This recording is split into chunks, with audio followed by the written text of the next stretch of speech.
The psyche of the average American is one where it is very prideful and does not like to see America taken advantage of or assaulted without any response. Now that, Cleo, was one of Donald Trump's closest political allies. In this edition of the Daily Tea, you're going to want to hear him unpack the President of the United States. Cleo Watson, welcome back to the Daily Tea. Lovely to have you back in the studio. Thanks for having me back. How is your dog Hippo? Oh, he's very well. He hasn't been doing anything inappropriate to chair legs or... No, he's just been enjoying the sunshine and the cold air. So, yeah, he couldn't be happier, actually. Well, it's lovely to have you back in the Daily Tea studio. Camilla, of course, will be back with us on Monday. She is very busy writing her column on Kemi Badenoch. But we have to start yet again, once again, with Donald Trump and particularly the war between Russia and Ukraine. We've had yet another pretty vital 24 hours. The Kremlin has said overnight that it is, to quote them, cautiously optimistic about a ceasefire in Ukraine after a late night meeting between President Putin himself and the US envoy Steve Witkoff. That was certainly how it was being reported in America, and it looks like there's going to be another phone call between Vladimir Putin and Donald Trump. That comes after that 90-minute phone call between the two of them shortly after Donald Trump became the 47th president of the United States. Witkoff flew to Moscow for late-night talks with the Russian president after Russia said that it wouldn't agree to the ceasefire deal that Donald Trump has agreed to an extent with Ukraine until a number of conditions had been met. And it comes at the end of a week which saw a dramatic shift in US-Ukraine relations, having hit an all-time low after Trump and Zelensky showdown in the Oval Office, which happened just after we recorded the first episode I did with you about Keir Starmer's visit to Washington, and suddenly it felt like it had all been undone within hours. Anyway, Washington had previously met only with Russian officials for peace talks in Saudi Arabia, and it put intense pressure on Kyiv to come to the table and possibly cede territory to Moscow. Then on Tuesday, we heard that Ukrainian and American officials had agreed on a ceasefire proposal and that a pause on US weapons deliveries had been lifted. And it's really important as well, a pause on intelligence sharing had also been lifted. So it looks like Zelensky was pretty much forced to the table, appears to have agreed, although very little detail, on some form of 30-day ceasefire proposal, which has now been put, as we say, to Russia. But all the evidence appears to be that Putin is simply paying for time because he is bogged down. The armed forces conflict is bogged down, but nevertheless he is making some progress in the actual war itself. And, for example, our foreign correspondent Roland Oliphant says that it is classic Russian negotiating tactic, which is, oh yes, that seems quite interesting, but we're going to need to do a little bit more work on it. One point, though, that has been reported, which I think is worth thinking about, Putin may not have quite as strong a hand as some people are suggesting. He might be actually quite fearful if he doesn't come to the table to do a deal of the sort outlined by Donald Trump. The sanctions will be increased, Russia will struggle more, and Donald Trump might just, after the zig, do another zag, which means a totally different outcome then becomes possible in Ukraine. So I think for Putin, there is a degree of trepidation because he can't judge what Trump may do next. Yeah, and crucially, he was dealing with Biden before, who's a much more predictable character. And as we're finding, and many European leaders are finding, Trump is certainly not predictable. Exactly that. And Roland says that if the Americans get tough, he, i.e. Putin, will probably fold. Well, to help us understand what Donald Trump may do next, we are joined by a close Trump ally, Robert Wilkie. He was Secretary of Veterans Affairs in Donald Trump's first presidency. He held that position between 2018 and 2021. Secretary Wilkie joins us on the Daily Tea. Secretary Wilkie, thank you so much for coming on to the podcast. Tell us a little bit about your history. You served in the first Donald Trump administration. You're now a leading figure in America First. Just tell me your opinion on the first, I think it's now 55 days of this presidency and how it may differ from the first term that you were so closely involved in. Sure. Well, the first term, no one expected there to be a first term. And the lead up to the inauguration was incredibly chaotic. All of the normal instruments that are wielded by a political party prior to an inauguration were not available to Mr. Trump. First, no one expected him to win. Second, I think there was incredible hostility against him, toward him, by the fact that he did win and shook up the traditional pillars of Republican power. We didn't have the executive orders ready. We didn't have the transition plans ready. This time we did. It's a product of 3 years of preparation. Just give you an example, the defense transition plan for 2016 was about 17 pages long, 17 pages long for the world's largest institution, the Department of Defense. The one that we drafted for this second term was 370 pages long. In terms of executive orders, it was designed to hit on numerous fronts, both in terms of domestic and international policy, the likes of which we really haven't seen in an American transition. So the lessons learned are really what you have been seeing in the first 55 days. Secretary Wilkie, you've obviously got some muscle memory now then for this new administration. But do you think there's also having 2 years of conflict between Ukraine and Russia to observe sort of from the sidelines and prepare for? Do you think that is partly why this document is so much bigger, this transition plan, and the sense that President Trump's been able to sort of hit the ground running with the US's role in that conflict? Well, he has been able to hit the ground running, but I would argue that the defense transition plan was larger because it needed to be. It's one thing for me to criticize the fact that the German army is incredibly small and ineffectual. But I can't say that without also pointing out that the Department of Defense needs drastic reform. We have a budgetary process that was given to us before I was born by Robert McNamara. We have the oldest Air Force since Harry Truman created the service. We have the smallest Navy since 1938. We need to clean up our house here, as well as demand more of our European friends. I'll just give you an example as to what I mean by that. The combined strength of the British Army, the French Army, and the German Army is smaller than what is the equivalent of your territorial army in the United States, the National Guard. So there are many facets to the reason why the transition plan was so involved. In fact, I mean, when you look at our budget, we're about ready to spend in the next 2 years $1 trillion on American defense. It's about $880 billion right now, and I expect that to go up. I also expect it to go up because we do need to set an example for the rest of our allies, both in Europe and the Pacific. But with this in mind, would you say that the kind of general American voter and members of the public are as focused on defence and on Ukraine and Russia, or are they more anxious about the price of milk and eggs? Well, actually, national defense became an issue in the presidential campaign, really for the first time since Ronald Reagan. It had really been removed from the conscience of the average American voter.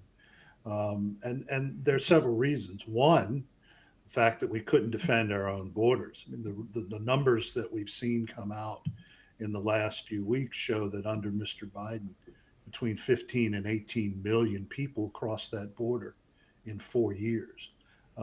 We have a history of sending the United States Army to that border to police it, to remove.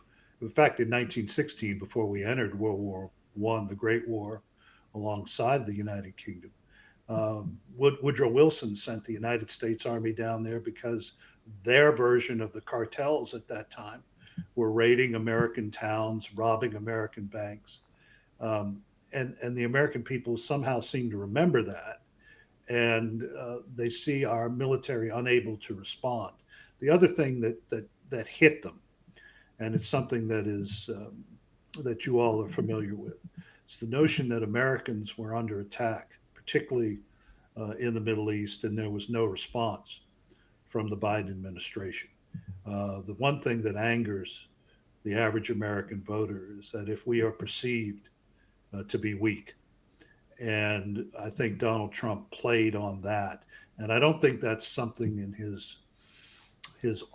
his portfolio that is actually appreciated by many of our friends on the continent. I think it's appreciated even with Mr. Starmer, that the psyche of the average American is one where it is very prideful and does not like to see America taken advantage of or assaulted without any response. What do you think Donald Trump would like to see happening between Russia and Ukraine? Is it that there is a deal where Russia is able to retain up to 20% of a country it illegally invaded? You said you have, I think, posters and memorabilia about Winston Churchill. And a lot of people here, Secretary Wilkie, feel that the US president is not asking for Ukraine to agree to a peace deal. It's asking Ukraine to agree to a surrender deal. Yeah. Well, I'm going to quote a colleague of yours, Ambrose Evans Pritchard, in one of his more recent exposés in his intelligence report. I think there needs to be a realization here. I do believe that the only way we're going to get the rest of Ukraine is to take Moscow. And I don't think anyone in Europe or the United States is prepared to take that step. But if you look at post-war American history, we have been in these situations before. Dwight Eisenhower in Korea had to tell Syngman Rhee, you're not going to recapture the rest of Korea, but I will give you American security guarantees, and we will see how long the Kim regime lasts. Now, obviously, it's still with us. The same thing applied in the Middle East during the War of Atonement, when Golda Meir was on the other side of the Suez Canal, and she was also up in the north, 20 miles from Damascus. And Richard Nixon said, look, we will give you security guarantees, but you've got to pull back.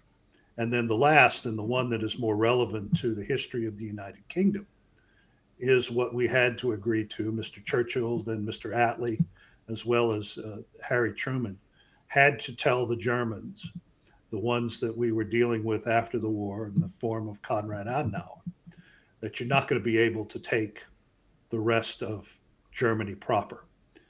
We will protect what we have, and then we'll see how history plays out. Because there's certain realities on the battlefield and the capabilities and the desires of leadership that meet the hard facts that are on the battlefield. Now, I am very much in favor of giving the Ukrainians everything they need. In that sense, I'm a very traditional Republican foreign policy defense hawk. But I do have to deal with the reality on the ground. And I think making sure that Ukraine has everything it needs to defend itself, and we will see how history plays out. But unless someone in Europe is telling me that we are prepared to head to Moscow then I don't know that the Donbass will be delivered back to Ukraine. Does it pain you, as someone who obviously has such strong connections with the United Kingdom, that polling since Donald Trump has taken the presidency in the UK is that the number of people who consider the US as an ally has dropped to 40%, which is a low that I find absolutely astonishing given the strength of the special relationship. Right. Well, again, it's history playing out for a second time. I remember as a youngster the millions of people who took to the streets of London, actually larger crowds than protested Donald Trump in his first term. The millions of people who took to the streets of London condemning American imperialism in the form of Ronald Reagan. We have seen that, particularly with the British left. I am sorry that that has now taken hold with, I think, even larger swaths of the British population. But I also think there's a remedy here, and it's something that I bemoan, the fact that the United Kingdom has lost its presence on the world stage in terms of being able to buttress the fact that it's the fifth largest economy on the planet with hard power. When I see a Royal Navy that's that's as small as the Navy was when Charles II came back, and that the combined strength of the Royal Navy, Royal Air Force, and the British Army is smaller than the smallest element of the United States military, our Marine Corps, which sits at about 120,000. That's incredibly disturbing. Americans are better off with a strong Britain. I know, having served in uniform with British airmen, British soldiers, even British sailors, that we are better off as a military because you have a unique cultural acuity that is born of a very long history that we don't have. And we're much better off in many places of the world, the Middle East, Africa, you can name them, when we have the advice and guidance of our British colleagues. But what pains me is the loss of that sense of Britain's special place in the world.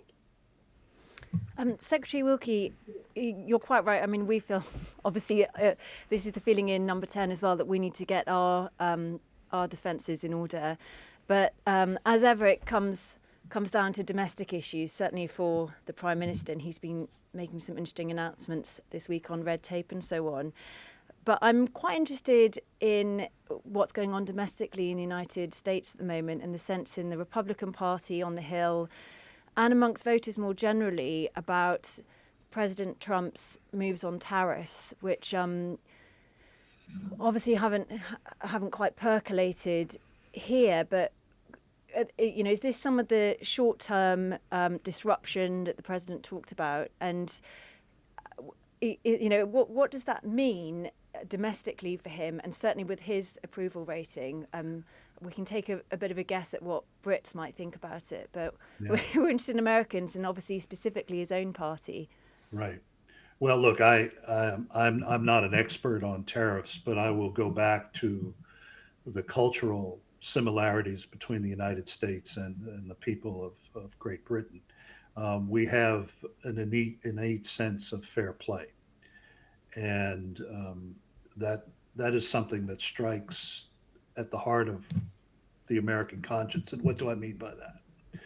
Donald Trump can go to the American people and say that we have a 2% tariff on cars coming from Europe. He can also go to them and say, by the way, the European Union has a 10.5% tariff on American cars going to the continent. He can say the same thing about our agriculture industry, and he can say the same thing about other aspects of the American economy. In terms of the relationship with Great Britain, you've hit on something that I think has really changed in the evolution of the Republican Party. The Republican Party disdains international organizations, everything from the United Nations to the EU. Donald Trump, if you remember in his first term, was adamant about bilateral relationships, particularly with the United Kingdom. We were very close to a bilateral trade treaty with the UK when Donald Trump left office. And of course, Joe Biden, and I won't get into his almost manic dislike of the UK, threw that right out of the window. So there's certain things here that strike at the heart. Now back to my traditionalist approach. I don't like to see a trade war. I don't want to see a trade war, particularly with our great neighbor to the north, Canada. I do think it's part of a plan to get Canada to wake up. You talk about a place that has prospered under the wings of the eagle. When I was born, Canada had the fourth largest army in NATO. And today the Canadian Army is smaller than the Alabama National Guard. And that's a state with only 5 million people. It used to be a 3-ocean Navy. It's got more icebreakers than it has warships. So I think it's part of a concerted push to get not only a more even trading field, but also to wake our allies up that its attention is divided across the world, the globe, and that we need our allies to step up. But also, to what extent is it not to do with foreign affairs at all, and actually the domestic economy? There's obviously a great amount of speculation about American debt and whether a recession is on its way. Is that your sense? Are you worried that might be coming? Oh, very, very much. And again, I'm not an economist, but I do worry about that, and that would not be good for any of us. I will say that we have yet to deal with the largest fiscal problem that we face. The press is giving a lot of attention to Mr. Musk and his advice, his the cuts that he's demanded of federal agencies. But I'll give you an example, and I don't know what the percentages are in the UK, but our Congress, the Constitution gives the budget authority to the Congress. Our Congress only votes on 28% of the federal budget. The rest of it is on autopilot. We have the same problem that the UK has with out of control entitlements. And until we address those, we will get farther and farther down the road to fiscal insolvency. And we have third rails in American politics that you do in the UK. Nobody wants to address reforms in Social Security, which is a program given to us by Mr. Roosevelt, who took Mr. Churchill's program that he gave Britain when he was a member of the Liberal Party under Prime Minister Asquith. It's just a copy of what you all have. But we haven't had any reforms on it since the 1930s, and it's geared toward a population whose life expectancy ended around the 60, 65 year mark, and not one where the average American is now living into his 80s. The same thing with Medicaid, Medicare, and other social welfare programs that are on autopilot and just draining America as we speak. So it's not a problem that's peculiar to us, but you all have the same. And unless we address that, we're all going to face a cliff. Just finally, Secretary Wilkie, give us some advice. You know Donald Trump well. You've worked with him for many years, as we say, in his first presidential administration. Volodymyr Zelensky, Keir Starmer, European leaders, Vladimir Putin. They're on a conference call with you saying, how do we make sense of this man, Donald Trump, in the White House? To the outside world, he can seem erratic. He can seem to make one decision one day and reverse it the next day. Did I call Volodymyr Zelensky a dictator? Did I do that? I can't remember.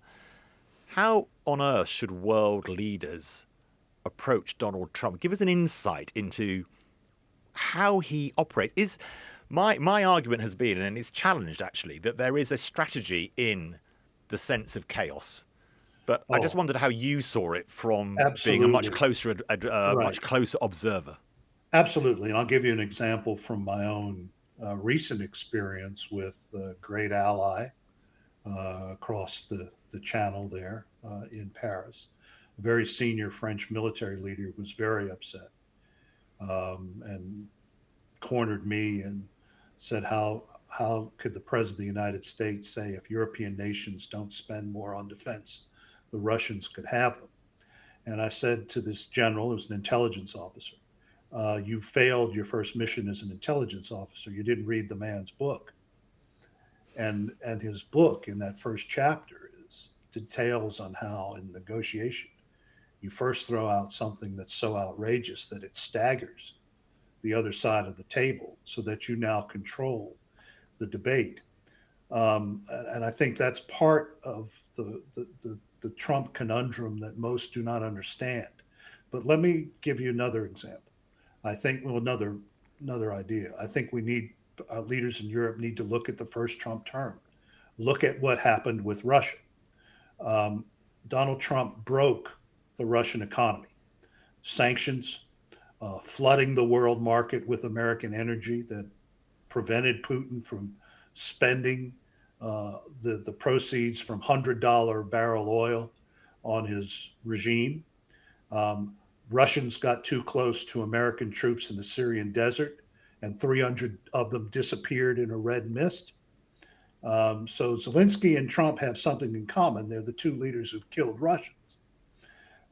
So the other thing I would say, and you all are masters at it, and the prime minister, look, I'm not of his political ilk, obviously, but he played it just as Disraeli would have played it with Queen Victoria.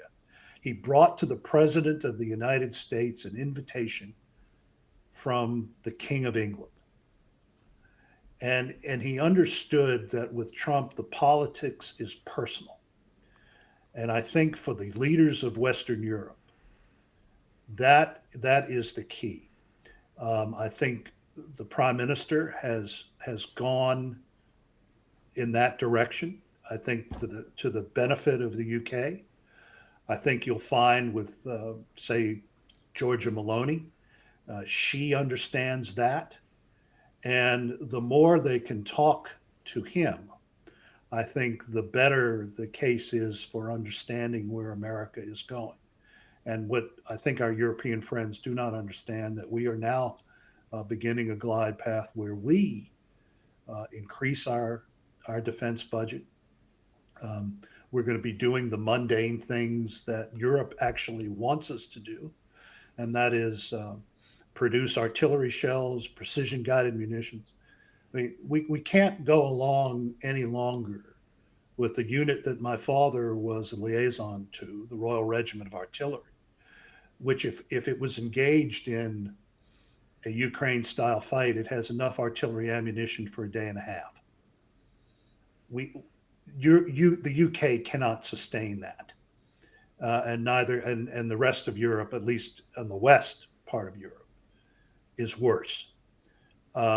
So I think meeting Donald Trump halfway, and I think the Secretary General of NATO was very clear yesterday that he believes that Europe is moving in that direction. And for Europe to be a player on the world stage, it has to accompany its soft power with hard military power. And then the last thing, just as an aside, it's not part of this answer, but I failed to include it.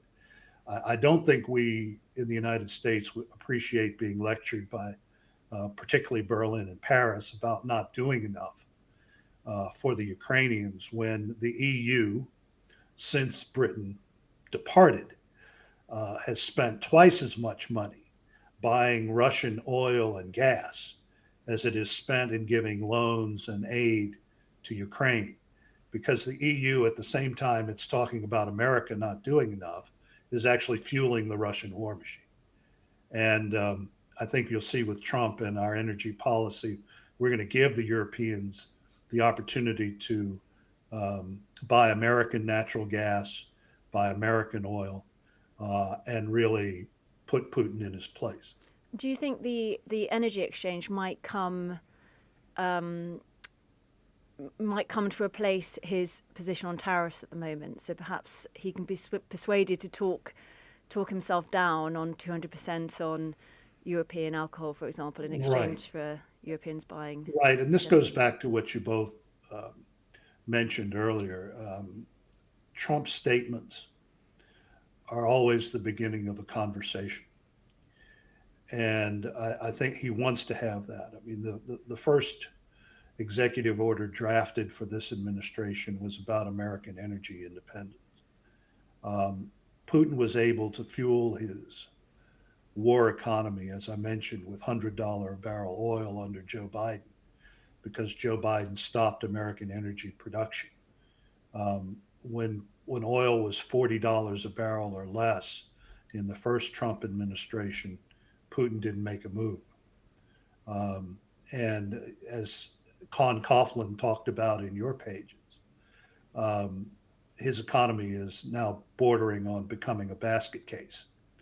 And those are the levers of power that I believe I know Trump holds in any future negotiation. And I hope that we emerge from that with a stronger Ukraine. And last thing I will say, and I don't think it's talked about enough, there are certain elements in the United States who believe that we should only focus on China. Well, my argument is twofold. First of all, culturally and economically and militarily, we need Europe. But more importantly, I believe that weakening China's appendages, Iran and Russia, weakens China because it cuts off avenues for mischief that Xi might employ if he does make a decision to incorporate Taiwan into the People's Republic or venture farther out into the blue water. So I see the Russian issue, the Iranian issue, as part of a larger fight against these revanchist powers, these irredentist powers, whose goal is, as Golda Meir said, if somebody tells you over and over again he wants to kill you, believe it. And I think we've had enough wake-up calls in the last few years to heed that. Dom Nicholls, our associate editor for defence and, of course, presenter of Ukraine the Latest, joins us in the studio after that chat with Secretary Robert Wilkie. Dom, what's your take on, after we've listened to that, where he says that Ukraine is just going to have to get used to the idea, as will Europe, that Ukraine will have to give up territory. Do you think there's actually any chance that that will be agreed to by Ukraine? Well, it depends how it's framed. I mean, if you look at what happened to Germany after the Second World War, it's partitioned for decades. It was always expected that there would be reunification at some point, but we had to live with the realities on the ground. And Secretary Wilkie said basically the same thing. And he cited those three examples of Korea, Israel and Germany. And in those cases, he said that the realpolitik of what was actually happening on the ground had to be accepted by the international community, but it was done with, and his words, security guarantees. And it's like, okay, fine. So if you're saying that is now what needs to happen in Ukraine, where's the American security guarantees? Because there are none yet. So he can't equate the two and then just sort of draw it to a halt without adding that little bit extra on the end, or saying, well, without those security guarantees, should Ukraine accept that it's going to be, have 20% of its territory lost? Dom, give us your view. As such a deep expert in the conflict, we've been covering it every single day since what's called the full-scale invasion in 2022, of where we are now. For people who maybe haven't followed it day by day by day, this is obviously an absolutely key moment. we've got the conflict on the ground, we've got the politics that is going on, we've got Witkoff going over to Russia. Are we going to get a deal? Is that what's going to happen? Or is your view that actually the tensions are too great and Putin will simply spin this out?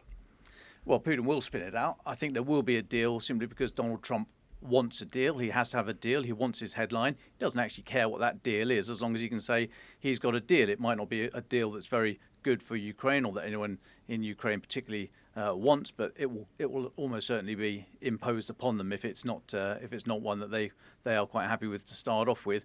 I mean, look at what's happened today with Putin. Coming out last night and saying that he's absolutely supportive of this idea of an unconditional ceasefire, except for these conditions that he's going to put on it. It's like the Schrodinger's ceasefire, you know, it's got conditions, but at the same time, it hasn't got any conditions whatsoever. So, of course, he will string it out. Donald Trump is going to lose interest in this pretty soon. He wants a deal. There will be something about the line, and you can't go over at Russia. And they'll say, no, of course, why would we ever think about doing that? But without any kind of oversight mechanism or an in-place force or anything like this and security guarantees, then what's to stop?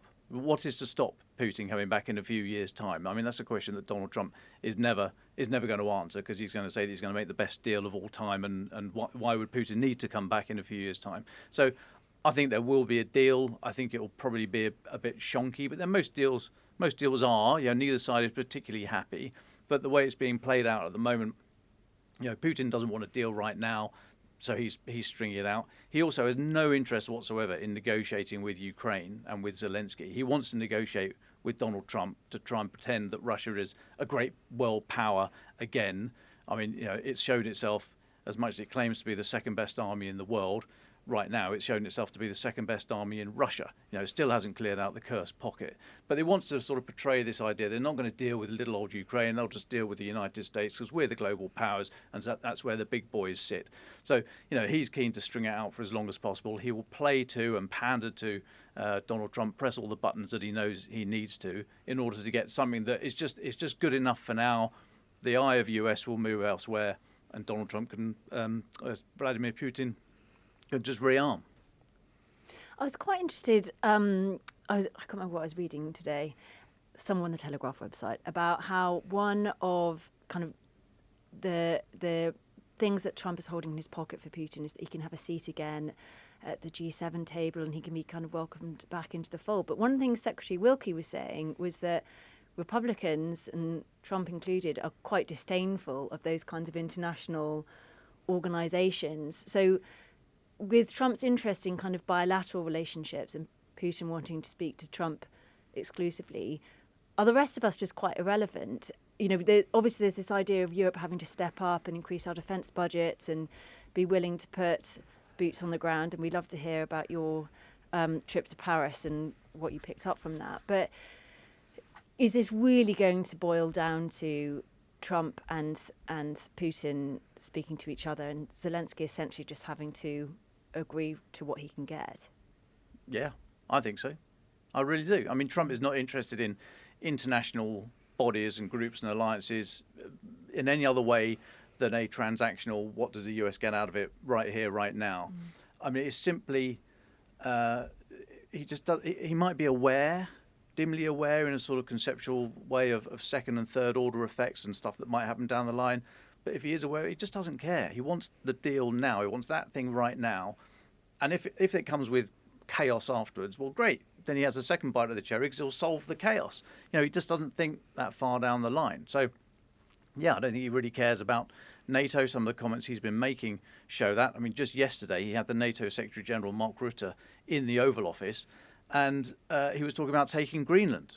That would create war with Denmark, a NATO ally and a firm supporter of the US-led mission in Afghanistan. And per capita, Estonia, Denmark, Britain and America all lost the same number of troops by ratio of population. So, you can't say, well, they're a small country, they didn't do anything. They stepped up to the plate, but he's prepared to have a go at Denmark over Greenland. Now, really disappointingly, Mark Rutte didn't push back at that point and then actually said, I'm not going to get involved in whether Greenland joins the US or not, because that's not a question for NATO. So, no, Mr. Rutte, that's where you, as a leader of one of these huge international bodies, have to go. Actually, Mr. President, no, blah blah blah. It's not really. That's not really a good way of talking about these Or kind is of that a things. sense that Rutte's kind of understanding that Trump overplays his hand, he enters the negotiating table with something outrageous? So is it almost like Rutte's thinking, well, we can just disregard that because he's not going to do it? Or are we all sort of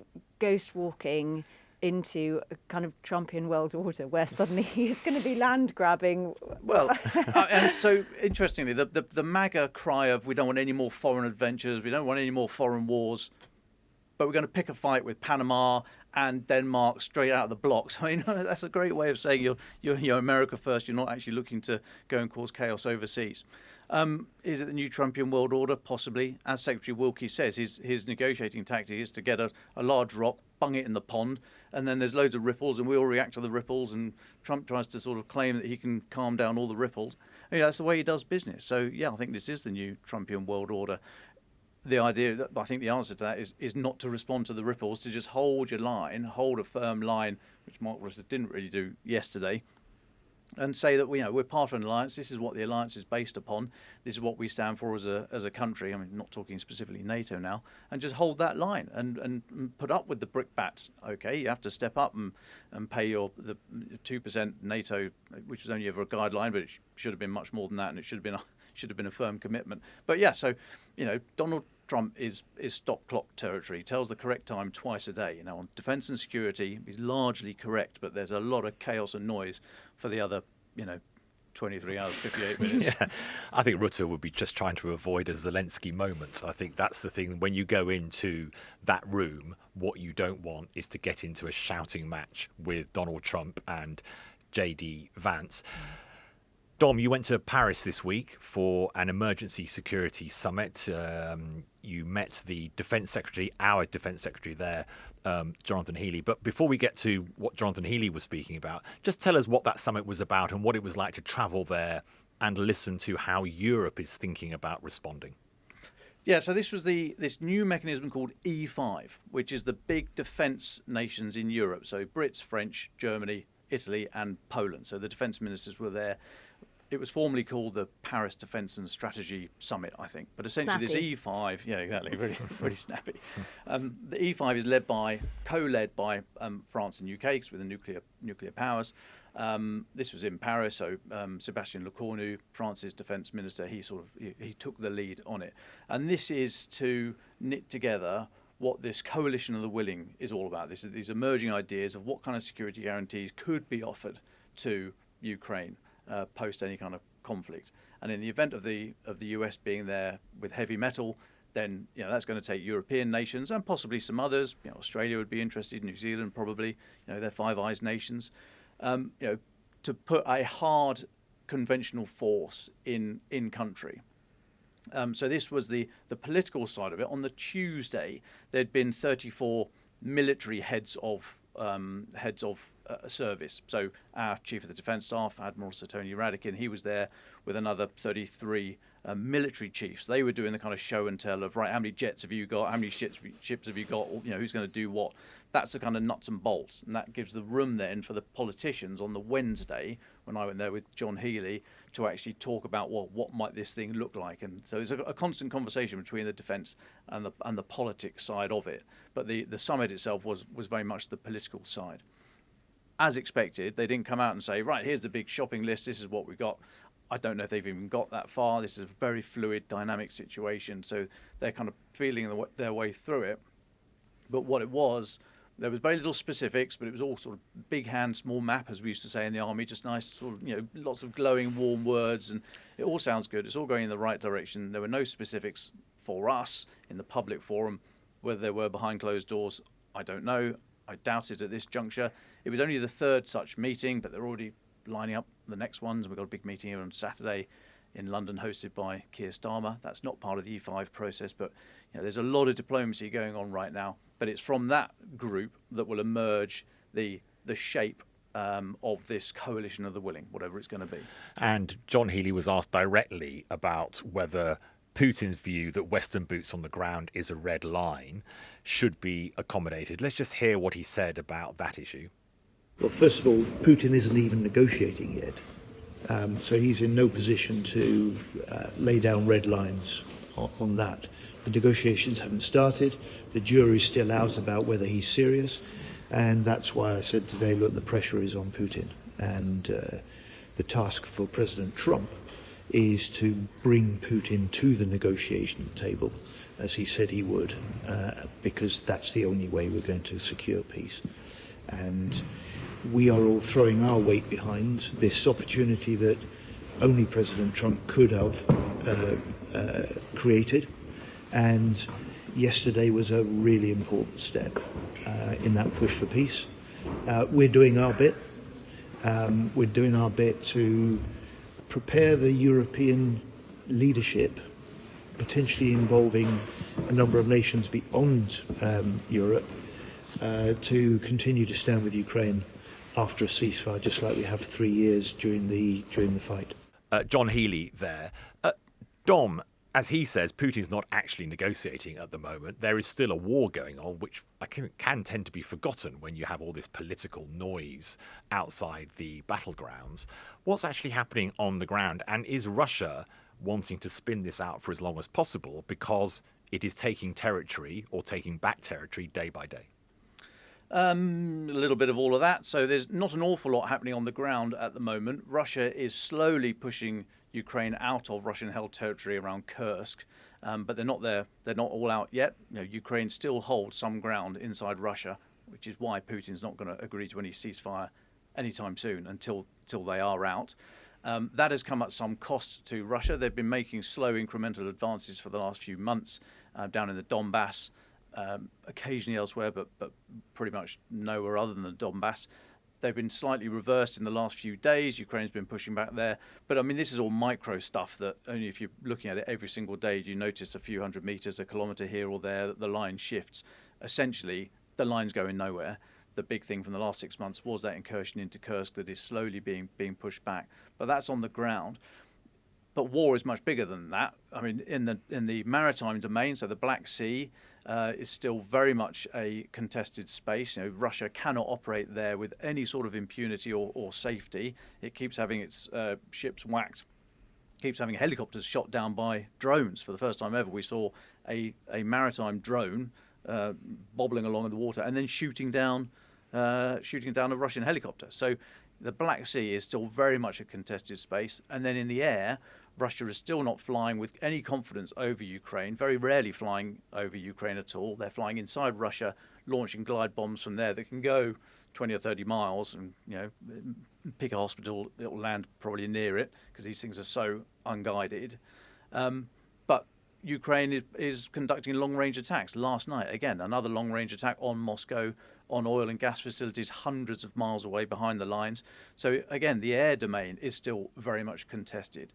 So the lines aren't shifting much on the ground, but if in the war, the military side of war, because of course war is a political act, but on the military side of it, it is still very much contested. So this idea that Putin is negotiating, he's not negotiating. This idea that Putin is negotiating from a position of military strength is just hogwash.